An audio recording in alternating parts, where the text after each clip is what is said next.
Yeah. Yo, let's get it poppin' like some bacon grease. The beat is knocking like Jehovah Witnesses invade the streets. I'm related to David. It's my nature to slay a beast. Even with the nicest intentions, I do the same to beats. The objective is elevating the Savior King. We lift the Messiah so high that he's over everything. But in our efforts in glorifying him faithfully, we're... I can't see nothing.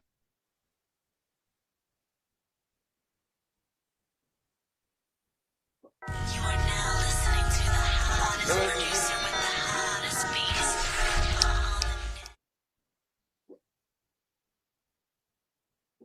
Yo, what's good? It's your boy IG, man. We're here for another episode of The Juice. And we got with us today Shannon Elise. Go ahead and introduce yourself. Yo, what up? I am comedian Shannon, so I appreciate y'all. Thank you for having me on the show. No problem. Always glad to have you, Shannon. So let's get right into this. How did you get started in stand-up? Right, because, you go way back because, we used to model together. Oh, man, why are you bringing that up? I mean, maybe they need to know that you used to show your pictorials for free. I guess it was for free. I wasn't trying to do it for free, but yeah. But no, how I got started in comedy, believe it or not, you remember Words Over Lattes? I was gone when Words Over Latte started, but I do remember seeing it. Yeah, I was gone. Well, I used to go there. So Words Over Latte is based in Shreveport, Louisiana, and basically they have good food, drinks, live bands, and I love things like that. And then they would have a night where if you had any talents like comedy, you singing, you play the drums with the flute, whatever you did, you could sign up and actually perform. But if you wasn't good, they didn't let you re-sign up. However, no one could boo you either. So if you got that silence, yeah, you couldn't sign back up. You know what I'm saying? So it didn't bring down your confidence or nothing like that, but it was pretty cool. So, of course, I went one night with my friends. We got us a table. I ordered some chicken wings. I go to the bathroom to wash my hands. And my friends were saying previously before I went to the restroom, like, it was a comic up there. And they was like, man, you're funnier than him. Like, I'm like, no, y'all feel that way because we're friends. Like, these people don't know me. They ain't gonna think I'm funny. Like, what y'all talking about? They're like, nah, man, you funny. Like, do that one Cupid joke you told us about. I'm like, bro, I was just being myself. Like, they like, you just told us, like, go up there and do that one. Like, it was so funny. Like, we was crying laughing. I'm like, yo, y'all drunk. Like, you know what I'm saying? Like, be cool. Like, so I go to the bathroom, wash my hands, come back. These fools that put my name on the list for comedy. So I'm dipping my wing into ranch. You know what I'm saying? I like all flats, well done. I'm dipping. I'm ready to go bite into it. They're like, next coming to the stage, comedian Shannon. I'm like, okay, it's another Shannon. All right. No, everybody was looking at me.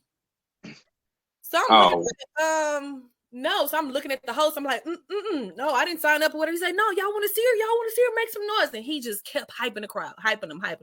I'm like, bro, I'm not a comedian. Like, I'm not. Now, I have always been the class clown or whatever. Okay. But at the same time, I never looked at myself as being like an actual stand-up comedian. So anyway, the crowd kept trying to just get me up there. They screaming like, yeah, we want to see her. I'm like, y'all just want to see my ass. Like, be honest. Like, stop. So anyway, I get up there, y'all, and I did like 4 minutes. That was the longest 4 minutes of my life on that stage, okay? I'll never forget it. I was talking about Cupid. I was just like, how many people been in love with somebody and then y'all break up and then you start seeing the real reason, like, why the fuck was you in love with him? Like, his fourth tooth was dark yellow. Like, did you ever notice that when you were in love? And a lot of people don't notice that. So, you fall in love with people you don't realize when they really smile. Like, some of them teeth really kind of be skipped over by the toothbrush. You know what I'm saying? So, yeah, I was saying that, and I was just like, Cupid gotta be real. And if anybody know his address, give it to me, because I want to windmill the shit out this nigga. Because I done gave myself to a lot of people that wasn't worthy. You know what I'm saying? But don't tell nobody else. But yeah, a lot of people didn't count. So a lot of people could relate to that. I said a lot of relatable things there, and then the owner was like, yo, you're funny. Like, we never had a female comic. I'm like, I'm not a comedian. Like, my friends kind of forced me on this. He's like, no, but you're funny. Like, the crowd loved you. And they're like, y'all want to see more of her? And everybody like, yeah. I'm like, Jesus. What? Nobody's listening to me here. Hello. So anyway, he was like, Shan, just come back. Like, do another set, whatever. Like, I promise you, like, this is your calling. Like, you're really good at this. I'm like, whatever.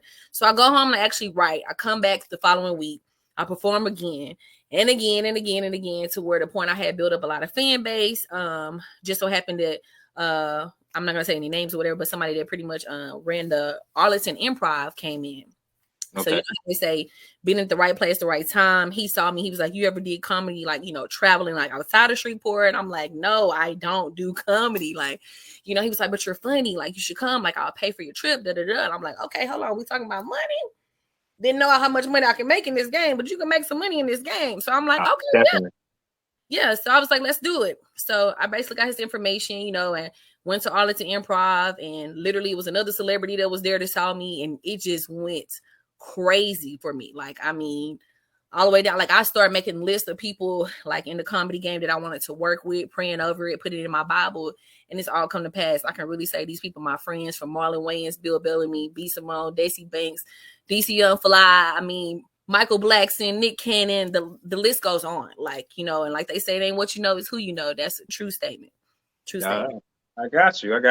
I see you working and everything. And I was gonna ask you who you wanted to work with, but you just named a bunch of names, so I don't even need to ask you that no more. Yeah. So I'm on like on my second list right now, and actually, so at the top of my list it was Ice Cube, Martin Lawrence, which I already met Martin. So I've scratched him off the list. I met Martin, and he's super cool and down to earth. Congrats to him getting his Hollywood star recently or whatever. But yeah, I'm trying to meet Ice Cube at this point. Like, that's my number one. On my first list, it was Marlon Wayans, and I've done 6 shows with Marlon at this point. He's actually a mentor of mine. He calls me once a month. He doesn't even say hello. He just says progress. And I'll be like, I'm working on da da da da da da. And he like, why are you not in these movies? So Marlon is trying to get me to more in acting and get me more into movies, which, that's his first calling himself. But shit, every time he give me anybody information out here that would do the classes and stuff that I need to get done, they like $800 to $1,000 a class. I'm like, you finna fund this? Because if you ain't funding this, I'm gonna have to. We gotta wait till my next income tax. Like, what we doing? Yeah, hey, that stuff costs money. I know that for a fact because do a little bit of acting, but not a lot. So that stuff costs money when you got to get classes and stuff. You brought up Marlon Wayans, and that's one of my favorite dudes in the game since from way back. You know what I'm saying? That's because I just, growing up being the skinny dude, he was skinny and he was Right. getting checks. So I was always looking, you know what I'm saying? So, but it's one of my favorite dudes in the game. And just watching his latest comedy special, man, I was like, this dude's stupid, for real, for real, Yeah. for real. So, like, yeah, had me going back to watch, I'm going to get you, sucker, just to see a minute. Yep. All right. Yep. So with that, you brought up, that old modeling stuff, which you shouldn't have brought up because most people don't even know about that. I don't even talk about it no more. You should talk So about how it. do you come up with your material? Is it from personal experience or you just because I've seen some of your reels, you done went viral and I was like, that's shit. Yeah, I got one So reel right now. It's at 4 million views right now. I got another one at 1.6 million. So yeah, and it's crazy because I realized that the stuff that I actually put thought into in long term, like, oh, I'm gonna act this out, like it be the stuff that I do the most dumbest stuff with to get the most views. I'm like, really? Like, I worked hard on this, and this one I just was like, whatever, I'm just gonna do this skit for the day, and it go viral. I'm like, really? Yeah, so people like the most craziest, simplest stuff, I realize. It's crazy. But like yeah, to like answer the your one, question. like I said, they like the one with you in the sink because I surely Right. got that That's sent the one to that me has by 4 million somebody. views right now. Yeah, I got that sent to me by somebody I know that didn't know I know you, and I was like, man, that's Shannon, dog. Get off the phone. Don't send me this. I need Like, you to be more excited when you see my stuff, well, not because man. it's like I know you, and like that's the type of stuff you do. So I've seen the reels, and I had already seen it anyway. So when he sent it to me, I'm like, man, that's Shannon. I know her, man. Chill out. Mhm. Yeah, but yeah, no, to answer your question, my comedy literally comes from my life or anything that I've experienced or people that I encountered, what they experienced. Like, it could be a conversation me and you having, and if we say something that I feel is funny or I can use as a punchline, that's considered a topic for me. So either I'll speak it into my phone or I'll go home and write it down, or I'll like write it in my notes in my phone if I don't have, my laptop or not at home to get to my notebook. And when I get in comedy mode, if I have 3 topics, I can come up with a 15-minute set like that. You just build a story. That's it. Okay. You said that. I was going to ask you how you build a storyline for your sets because, I know people, when they set it up, they usually describe experiences. How do you even set up the monologue for that? Because I don't know nothing about comedy. I don't be honest, except I want to laugh. That's what I'm saying. Like, I have my topic. So, like I said, if me and you say something I feel like is extremely funny, I'm going to go home, I'm going to write that out. And then once I get into comedy mode, the way my brain is set up, because this is how God made me, I can write a story to that. Like I can use that. Like for example, with Kevin Hart, he said, all right, all right, all right. If you notice, he said that 32 times in his I set. think it was 32, but yeah. Okay, I Yeah, got you. 32 times. But how he filtered it, he would say something else and then he would come back to it. Those are punchlines, like da da da da da punchline, da da da da punchline, like hitting them. So I learned that in the game. Of course, you know, being mentored by a lot of people that's already been in the game and, you know, successful at it. And yeah, I mean, it just kind of comes natural for me. I can't lie. It really does. Like, it does. Oh, that's definitely dope. Coming natural, you know, since you did put God in there, you know, made it so. I also know you are an extremely godly person from your stuff. Yes, You be I in the am. whip, talking talking about God and things of that nature. And since everybody knows I used to do the Christian hip hop thing as far as a show, I always get on that. So how has your faith helped you in the comic world and in your life? Because I know there's gonna be some failures in there. So how do you deal with that? And you know, I know you Yeah. probably turn to the Bible. Yeah, most definitely. I mean, life is life. I mean, my thing is you can't be a living testimony without a story. So there's things you're going to go through. I met people in the industry that are major celebrities and people look up to, and they've been through some shit. You know what I'm saying? You'd be like, dang, I didn't even know you've been through that. But as far as me go, like, I just feel like, you know, demons don't sleep. So when I wake up in the morning, I start my every morning off with gospel music, you know, and I do my morning praise, and within me playing that music from the time I wake up getting dressed to the time I pull up at work, I mean, I'm going to praise God. I'm going to say amen. I'm going to say thank you, Jesus. I'm going to send prayers up and praises up so my blessings come down. So being that I do that every single day in my faith and how I believe in God and how I know he works because I'm a living testimony, when I do pray for things in detail, sometimes it kind of scares me because he give it to me right away. He be like, here you go. Here you go. I'd be like, dang, like, you know, even with the people I've worked with, I'm like, okay, God, I want to open for this person or whatever. And literally not even 2 weeks to a month, I'm opening for this person. Like I just be in the right place, the right time, or my name rings out to somebody and they like, hey, I know such and such, like Shannon cool, like put her on, you know. And then when I get the mic, I'm going crazy. I'm going dumb. So you definitely finna see my talent instantly, you know. So it just, I don't know, it's crazy. Like how I was on tour with B Simone. We did the You're My Boyfriend tour and we were leaving Dallas. We flew to Atlanta and we had 2 shows in Atlanta. I never forget. And so we killed both the shows. So come to find out, they came to us and was like, hey, we still got people outside that was trying to get into the second show, but we were sold out. Do y'all mind doing the third show?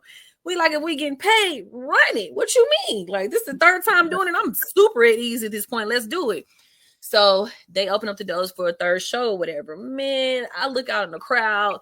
It's DC Young Fly, Country Wayne, T.I. I'm like, butterflies. Nobody saw me. I was performing in front of them. What are they doing here? Like, oh my God. Like me and B Simone both freaking out. She was like, oh my God, I got to shit right now. I need to go shit. Like her stomach dropped, right? So I was like, you nasty. But like we was like freaking out because we was like, oh my God. And we didn't know they were gonna be there. You know what I'm saying? So we was like, oh God.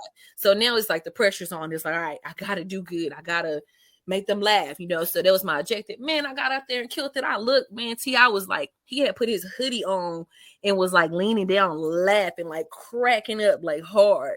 And I'm like, yes, they think I'm funny. So after the show, T.I. came up to me and he was like, you are funny, you know. And so of course we networked or whatever, you know. DC on Fly was like, you did your motherfucking thing, dog. Country Wayne was looking at me with them beautiful eyes. Anyway, he was just like, yo, you did your thing. And I was like, Wayne, step back. You smell good, but thank you. You know what I'm saying? Appreciate you, brother. You know, so yeah. And it just went from there. It's crazy, like how life works. It's crazy. But yeah. That's definitely dope. You know what I'm saying? I've never experienced anything like that. I wanted to bring up, you did something for Wildin' Out. So you want to tell the people about that and that experience? That's crazy. So again, it ain't what you know, is who you know. So I actually knew Nick Cannon's DJ, right? And I've been knowing him for years. So, you know, I'm solid. You know me, and I don't change. It is what it is with me. Hey, you either gonna like me, you gonna love me, or you ain't. Either way, I really don't care, you know, but I'm gonna be me. So anyway, when I started like actually blowing up and, you know, opening for big acts, he was like, Shannon, you know, I DJ for Nick Cannon and Carl Thomas. And I was like, oh, this was up. And he was like, well, I'm gonna keep you posted the next time I'm like next to him, but I've already put a bug in his ear and told him about you, right? So I'm like, okay, cool. So then he calls me like a month or so later. And he's like, hey, you need to be in Vegas on this date. Like I'm DJing for Nick, so I know for sure I can let y'all meet face to face. And I'm like, okay, cool. So boom, I had some money. I'm like, I can get the flight. He was like, cool. If you get your flight, I got your room. Everything else is on us. You good. I'm like, all right, cool. So scared money don't make money. I could tell y'all that too. So you do have to put money up. You know what I'm saying? You can't be scared like, oh, what if, man? Hey, man, go for it. You know what I'm saying? Pray about it and go for it. If God give you that good feeling, go with it. So I booked my flight, flew out there to Vegas, and literally had a whole sit down with Nick Cannon. He was like, man, you cool, you funny. I was just being myself. And he was like, I already seen some of your work or whatever. And he was like, a lot of people vouch for you already. He was like, you don't have a lot of followers, because at the time I did it. He was like, but the people that are following you are major people. You know what I mean? So that actually means more than having 100K followers. You have big name people that follow you, like that actually looks at your stuff and like it. So I'm like, yeah, I do. So he ended up planning Hollywood. It was hot as hell in Vegas. Like I just wanted to be naked. So we went out there and we hung out. So we got to network and just, for him to see me outside of just comedy, he seen me on a platform of just chilling, just hanging out, like how I am as a person, period. And that just worked out even more because Genuine is my brother, not by blood, but he's my brother. I've been knowing Genuine since I was 17 years old. So Genuine FaceTime me just out the blue, random. Just I'll tell you how shit be happening. And I'm talking to G, like, what you doing? I'm like, oh, nothing. I'm in Vegas with Nick Cannon, blah, blah, blah. So when I said Nick Cannon's name, he looked over at my phone, and the way he was standing at an angle, he could see who I was on the phone with. He was like, Shanny, Genuine? I was like, yeah, that's my brother. And he like snatches my phone out. He like, what up, King? Blah, blah, blah. So Genuine like, yo, that's my little sister. Put her on. I swear to God, you ain't gonna be disappointed. Like, that's on me. Put her on my name. Put her on. So Nick was like, she already was on, but shit, I didn't know she fuck with you like that. So fucking right. Yeah, we good. We locked in. Easy.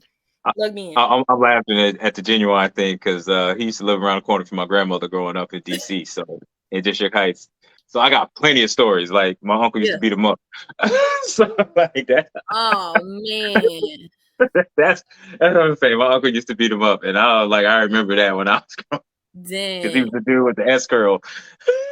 Dang. See, that's my brother because we got matching sideburns, but Yeah. Yeah. I matching sideburns. I got you.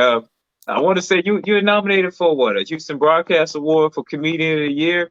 How does it feel to be nominated for something like that? I really had to look that up because I saw it. I'm like, what the heck is BH100? I don't have no idea. So, I don't live in Houston, so it's major out here. It's very major. Okay. So for me to be in the top finalists, that was crazy, man. Like I actually missed the actual awards because I had a show already that day, but I had to get to the money, and I'm like, hey, so I just sent my rep in place for me or whatever. But yeah. That feels really good just to see your name with the top tiers. Like it's like yeah, it's just a dream and a blessing come true. Like it feels good. It just makes me be like, oh, I want to be naked and free. I don't know. I always want to be naked, but yeah.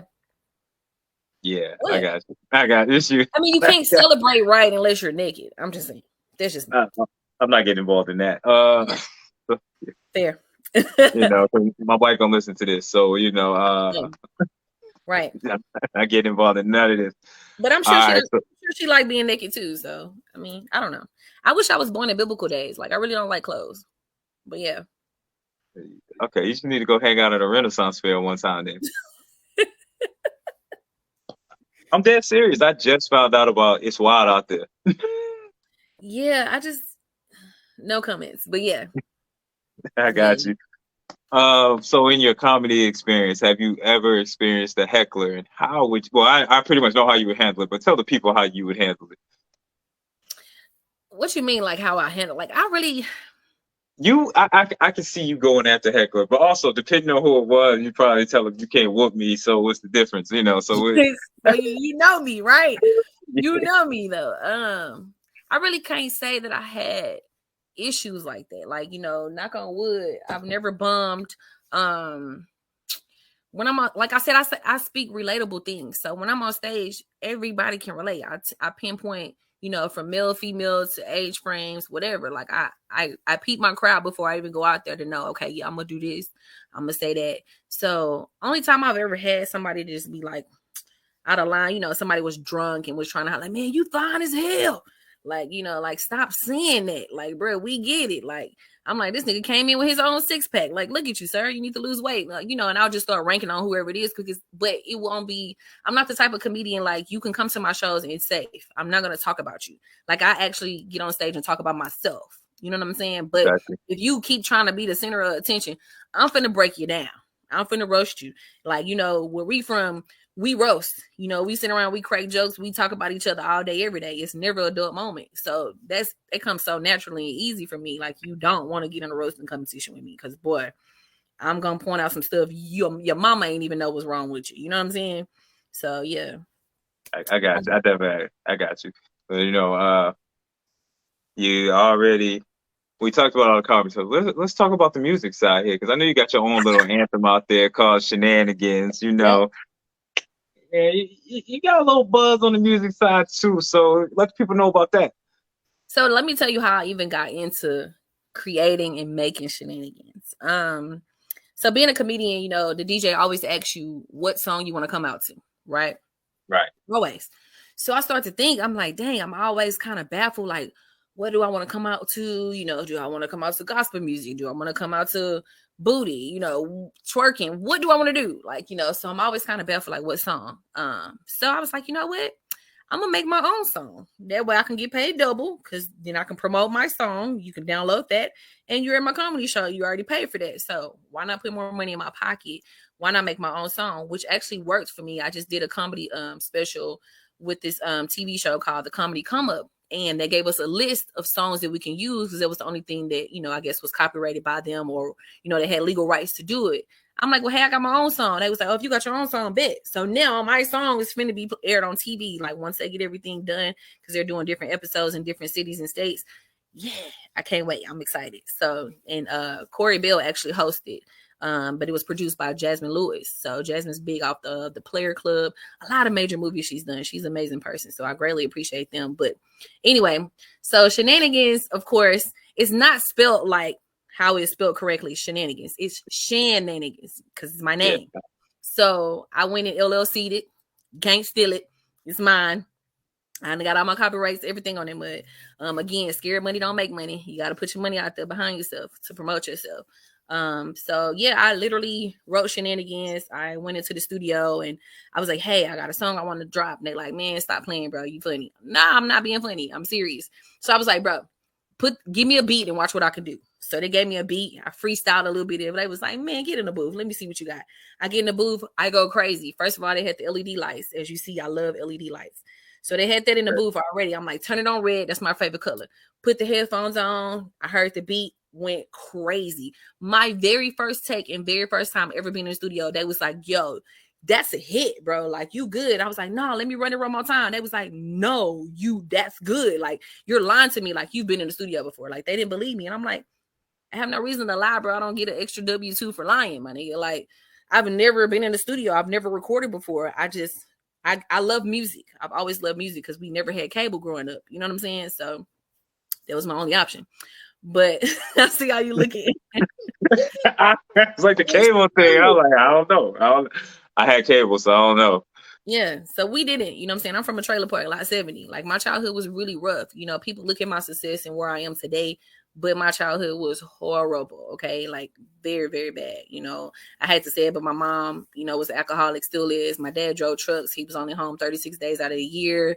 You know, it was bad, you know what I'm saying? And like, even with my grandparents, like, couldn't be around them. My grandpa was beating on my granny. It just was bad. And just for a young girl, like, for nobody to even teach you how to put a pad on, it's devastating. You know what I'm saying? So yeah, I pretty much taught myself a lot of things. And I got a baby sister that's 5 years younger than me. So it's like, I'm teaching myself and her. And I just feel like, you know, yeah, she was there to talk to, but her being 5 years younger, she don't know what the hell I'm talking about, what I'm going through. She ain't even experienced that part of life yet. So it was just hard for me. You know, it's really hard. It was very hard. But that gave me motivation to say, okay, I don't want to live like this. Like, once I'm able to work, I'm going hard. You know what I'm saying? I got dreams. I got goals. I've always wanted to be an actress. You know, I've done The Great Debaters with Denzel Washington as a stand-in. Yeah, I remember. Yep. So I was a stand-in for Gina Rivera. So, and then, you know, I did Major Movie Star with Britney Spears, like a lot of different stuff. So like, I mean, doors just was opening for me at the time. My kids was younger. They're older now. So now I can really go like full fledged, you know. But Gotcha. yeah, it's all worth it. All I tell people is like, if you got dreams and goals, like go for it. Don't stop. Don't stop. Because you never know when it's your time. You know, you never know. You could be at the right place, right time, like I was. I was just out hanging out, and people like, oh wait, that's comedian Shannon. She do comedy, and then boom, now the networking introduced to this person, that person, this person know that person. So I got you. And it's before I easy. let you go, I just wanted to ask you any advice for for someone that wants to get in the comedy game. Any advice for them? So I'm not gonna lie, comedy is not easy. Like, you know, a lot of people look at it like, oh, I'm funny, and it's not the same. Just because you can be edited on social media, like I really think that social media comics and stand-up comedies are two different type of people. You know, I know a lot of people that are super funny on social media and they get on stage and bomb. You like, but you was funny on social media. It's not the same when you got that microphone. You got to keep the crowd laughing for 30 minutes or more. Like you gotta be serious about what you do. I definitely say write. I do write a lot. I write a lot. Like if I wake up in my dream and I'm thinking about something, I'm writing it. You know what I'm saying? I definitely say write so you can always go back and reference to things. I would say, you know, go to different comedy spots and like learn, and like you got to learn the stage. You can't just be one of them comics just stand there. Like, you know what I'm saying? You got to use your sources and, you know, whatever. You got to learn how to peep out the audience, you know, to know like, okay, if I say something about white people and there's only white people in here, that's not going to be a good joke. Like, you know, you might want to filter out or whatever. Just learn your crowd, learn your craft that shit. You know what I'm saying? But I don't say give up. I've never said anything was hard or challenging for me. Anybody can be like, oh man, you can't do that. They just give me motivation to do it. So I say, go for it. Do what you want to do. Set your goals. Pray. Keep God first. You know what I'm saying? Be humble. And then you're going to see the blessings. Like, I don't know. I just put God before everything. So definitely do that. But go I, for it. I got you. And you brought it up. I meant to ask, and I didn't. The difference between the social media comics and the stand-up comics. Yeah, it's a But I was major like, difference. I know it's different. It is a major difference. So, in your eyes, what's the major difference? I know getting the mic in front of you, it becomes different, but because I see some people and they be like, oh, they hilarious, and I'm looking at them going, bro, this dude ain't funny at all. So, Exactly. I yeah. run across So, a lot of that. I know I have a lot of, you know, comedy coworkers as such. And I ask now before I accept the show, who's on the lineup? And I ask these for a reason, because the worst thing as a stand-up comic is coming behind somebody that's like, sorry, like there's just bomb. Like, cause then now you gotta re-win the crowd all over and like get their attention because they done got in their phones. They're like, man, this person whack, blah, blah, blah. Or if you have those comedy shows where, oh, my cousin just started DJing last week and he can rap, so we got this rapper on the show. That's not a comedy show. I do not. I'm sorry. Don't even call me and offer me no show like that. I will decline it every time. I don't do shows where they bring in all the local rappers and everybody singing and doing no. Just give me a regular DJ and we're gonna do this comedy. You know what I'm saying? But it's a difference because a lot of people be on, like I said, on social media, they think, oh, I can do it because I'm funny on social media. No, you are edited on social media. Like, can you really go on your live and keep people laughing? So it's like a challenge, you know, because I am a stand-up comic, you know what I'm saying? So I kind of feel like social media kind of took away from us a lot because people can get on there and act like and think that they're funny and they not. Like, it's not the same. Like, you really got to have that talent, you know what I'm saying? And be able to get on stage and keep people laughing and not just, oh, ha, ha, ha, next joke. I'm talking about crying, cracking your side. Women coming up to me, I had to take a BC powder, girl. You had me dying. And I'm like, well, you know, I'm a nurse too. So let me know if you need appointments. You know what I'm saying? So, gotcha. yeah, it's just a major difference. People don't understand it. Man, I see you working your craft. And so, before we get out of here, let the people know how to get in contact you. Where you going to be next? I know you got a show coming up. You know. Yeah, actually, April 29th, what is that? Saturday. I'm opening up for Brandon T. Jackson. I don't know if y'all know him, but he's a major actor off of the lottery when he was like, I'm broke. Yeah. So anyway, I'm opening up for him. I got 3 shows this weekend with him. Here in Houston. Also, May 11th at the Corner. That's in Humble, Texas. It's also like the outskirts of Houston. So it's gonna be me, Jay Ken, Rambo Too Funny, and my cousin Lady Rico. She's also from Shreveport too. But what else I got after that? Man, I got a lot of stuff coming up too, because we got to do a redo of the other show at the Comedy Lounge. But anyway, y'all definitely can follow me. I do post all my shows and upcoming things that I want everybody to attend to. It's at Comedian Shannon. That's one word on all social media. That's even my email. If you want to email me, it's at comedianshannon@gmail.com. I kept it all simple and easy to get to me. I'm easy to be found. So if they want some good laughs, come out and have some fun, bring y'all BC powders, I'm there. So I do post it. Just follow me. You won't be disappointed. I don't post nothing but, laughter and just great things about life and positive things. I don't post anything negative. So if you want to have a good laugh, just click on my page. I'm there for you. I got you. And definitely we appreciate you coming through, Shannon, letting us laugh with you and get to know you. Shout out to my boy D Willis. Y'all don't ever get to see him again. Always social ghost, man. He be looking out for me. I ain't even seen D Willis, so I don't even know what his hairline looked like either, but go ahead. His hairline always been straight. That's his problem. He just should shave it off. He always had a good hairline. He got that that's true there. He got the good hairline. But I'll see y'all again on Wednesday. I got Houston rapper Mikey ISO coming through. Okay. He from A-Leaf. We talk because he sound like Wale, but you out here in A-Leaf, so but got him coming through. So y'all be ready for next Wednesday, man. I'll let y'all. Thank y'all for coming in and tuning into the juice. Bye.